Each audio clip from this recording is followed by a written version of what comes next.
Et je vous propose de retrouver un des responsables de police, Grégory Joron, qui est secrétaire national du syndicat Unité Police FO. Monsieur Joron, on voit ces contrôles de police. Quels sont les ordres qui ont été donnés, ou les consignes plus exactement, qui ont été données à vos confrères, à vos collègues? Que disent-ils quand ils arrêtent ces automobilistes comme on le voit en ce moment?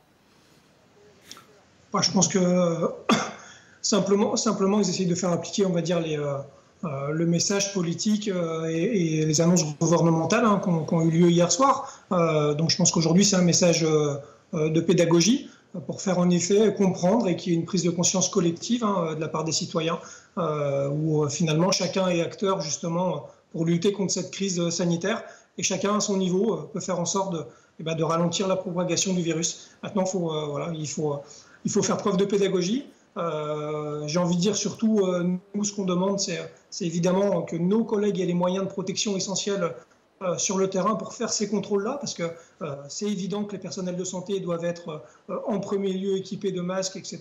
Et c'est ceux qui sont sur le premier rideau. Mais il y a aussi une première ligne sur le terrain, justement pour mettre en place ces préconisations, et c'est les policiers qui l'assurent.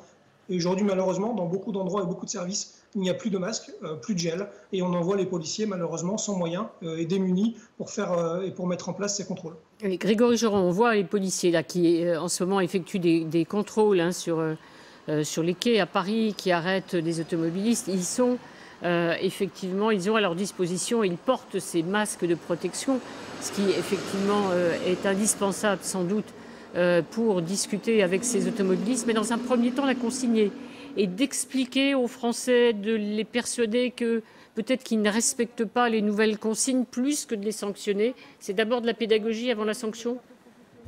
Ça me semble évident. Après, les policiers ont quand même heureusement un libre arbitre sur le terrain et on peut faire confiance à leur professionnalisme pour mettre en place les consignes. Si évidemment ils ont affaire à des gens qui ne semblent pas comprendre, je pense qu'ils prendront des mesures de fermeté et qui verbaliseront les personnes. Mais ça, j'ai envie de dire, comme quotidiennement pour toutes les infractions qui existent. Là, on est dans un cas particulier. Aujourd'hui, je pense que c'est un message de pédagogie. Dans les jours à venir, si malheureusement ça ne semble pas compris, il faudra évidemment de la fermeté. C'est l'intérêt national qui prévaut. Merci beaucoup, en tout cas, d'avoir été avec nous.